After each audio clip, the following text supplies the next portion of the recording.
So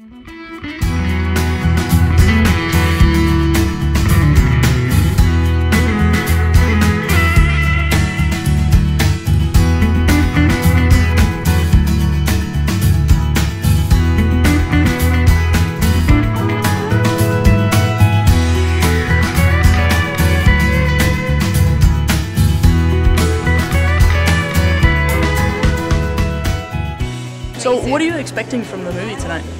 Well, I've heard a lot of great things about it, so I'm expecting great things. I'm expecting to hear sort of about the state of education today and then reform and what we can do to basically improve our education system. In terms of the tagline that said that the next battlefield being the classroom, and so I think that's an interesting way of looking at how the United States fits into especially the world presently in certain economic situation that we're in, and how we've been lagging behind a lot of important areas, to be math and sciences and other things, and so that's what I'm hoping to get from the film. So what are you expecting to get out of the movie this evening? I'm just looking forward to seeing what the movie is really about, what they have to say about public education. That's my understanding is what it's about, so I'm looking forward to that. I'm really interested in knowing more about charter schools, the programs, the process, if you will, the process of the charter schools, and just see how up north, how it worked, and if we can translate that here. So that's kind of what I'm looking for. To find out what the school systems are like, the advantages of seed schools to public schools and things of that nature. I hope it's about, I haven't seen it, so I don't know, but I hope it's about how we can make schools better and more empowering for everybody. What are you expecting to get out of the movie this evening? I want to see how the seed school system works because I do believe in an alternative to the government running schools. I don't think Big Brother should always choose all our votes. One thing in particular is the how to mentor my 12-year-old grandson in his educational process. I guess something emotional. I hope something soul-stirring, directional. Well, it's going to be all about some people who think they have some great ideas how to help people who haven't had the best educational opportunities to, find ways to improve those opportunities. Because a lot of places, the schools are not that great. The teachers maybe aren't the very best, and the kids, if you don't have a good education, you don't get good jobs. If you don't have good jobs, your future is obviously not going to be the best it could be.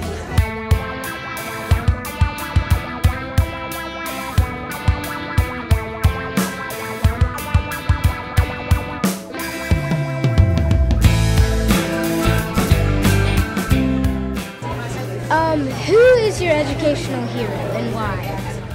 My educational hero would have to be my mom.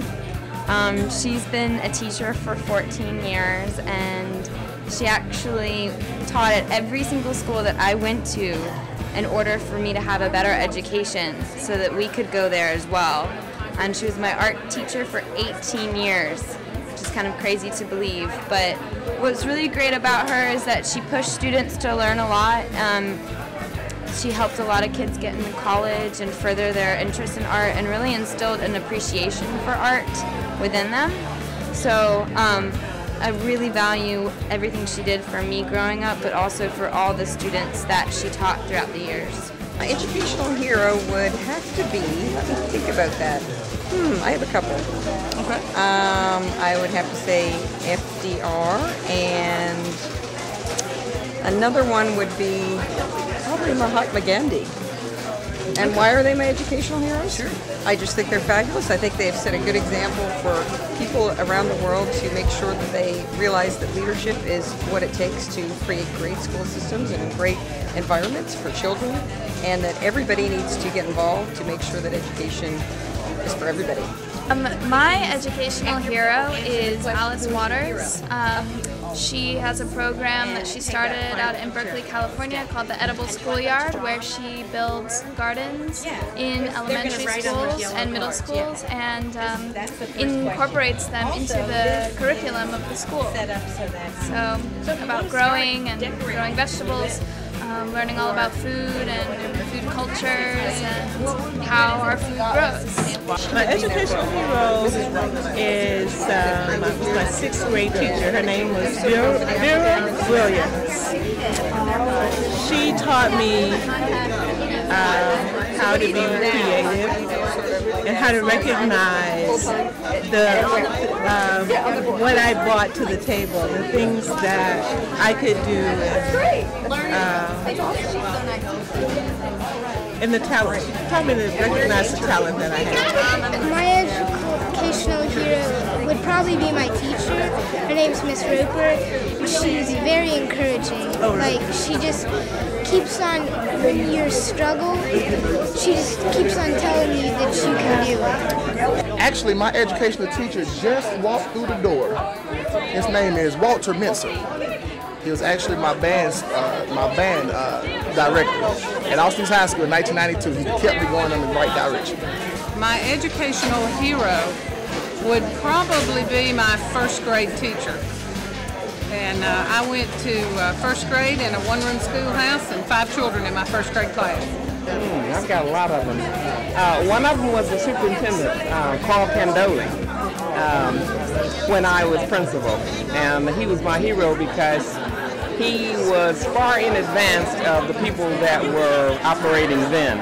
Some of the things that we're saying in this movie, some of the things that people are saying today about what schools ought to be, he was saying them years ago before I retired. And so he's one of my heroes, Carl Candoli. I think he was a superintendent in Texas after he left Michigan, and he may be retired now. Educational hero, Greg Mortensen.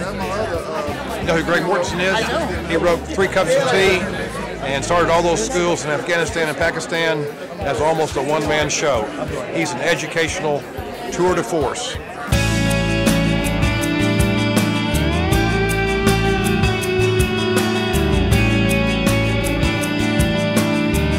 Think that we can improve education here in Knox County?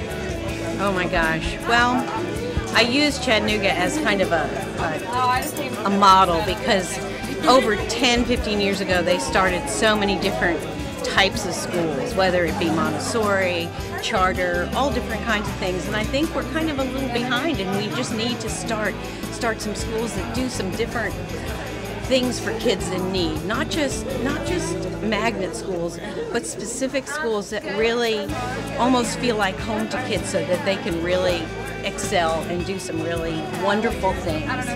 And I think if we could kind of fine-tune our education in such a way that we appealed to different groups that really wanted to be educated and wanted to learn and wanted to do some neat things. Like, as an art teacher, of course, I think art and music and dance and all those things should be really incorporated into the arts because that just enhances everything else you're doing.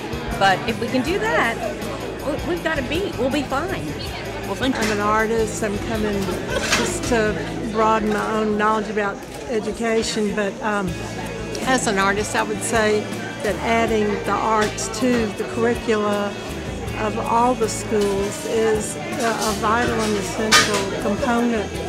There are so many benefits to children who study art in terms of learning teamwork, developing critical thinking skills, abstract thinking, on and on and on.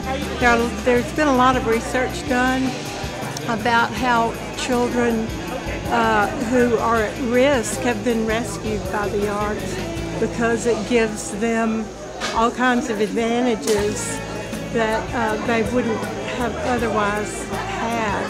And if this works this dramatically for children at risk, then it's obvious how much the arts can do for children who are, come from normal families, although I subscribe to the understanding that all children are at risk these days. That sounds like a great idea. Hey, well, I really think one of the things that we can do is really be aware of what our students need. I really don't think we are meeting their needs in the classroom all the time because we're not really up to date on what they're doing, everything that's available for them to learn. Well, might be a big question, right? Yeah, the fact that people are getting more interested, and certainly the parents, that's very, very crucial, I know.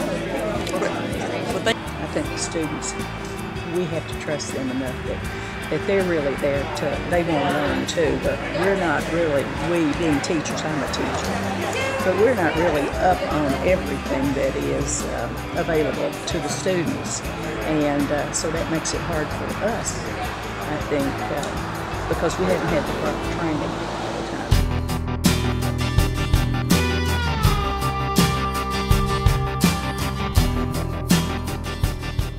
Hope is in education, and there's no reason why it can't be done with the public schools as well as it can be done with charter schools or privately funded schools. But we have to have people who are forward-thinking, people who are willing to take chances and go against the standards like set by unions, set by state boards, local boards.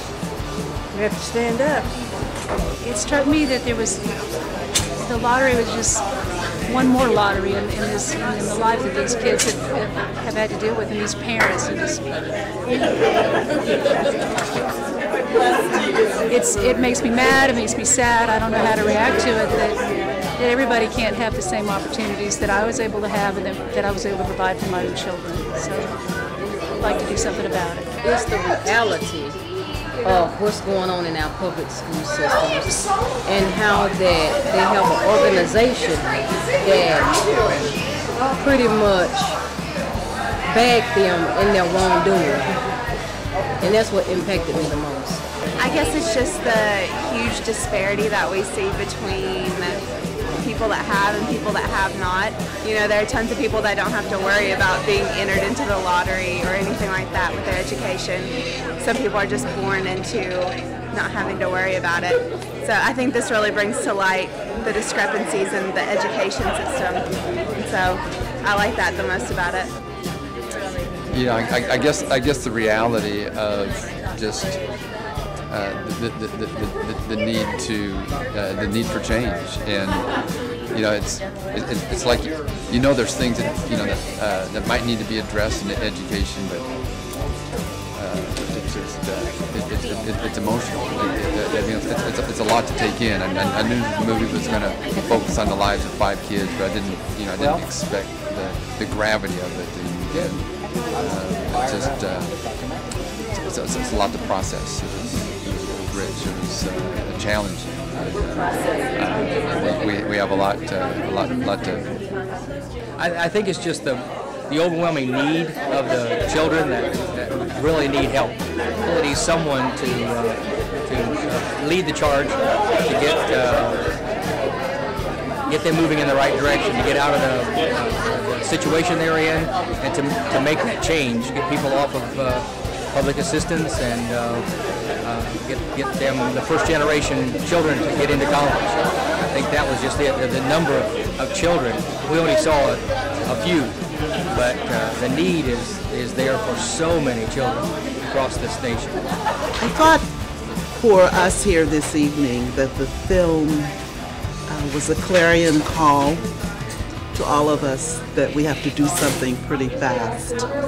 And I think that Genesis Rock and the other organizations that joined us this evening will be able to bring a number of people together in our community and organize many different kinds of schools, charter schools, schools within. We are at a crisis in our nation. Across the country, we're in a crisis, an educational crisis, and the strength and health of this nation depends upon our ability to not wait for Superman, but to look to ourselves. For the past 30 to 40 years, we've studied the problems, and now at this point, we know more than we'll ever need to know to transform our schools and make them better for our children. If we fail this time, I worry about this country. But I think here in Knoxville and in this region, we have a golden opportunity to not wait for Superman, but to look to super people within our community. It's been a great evening.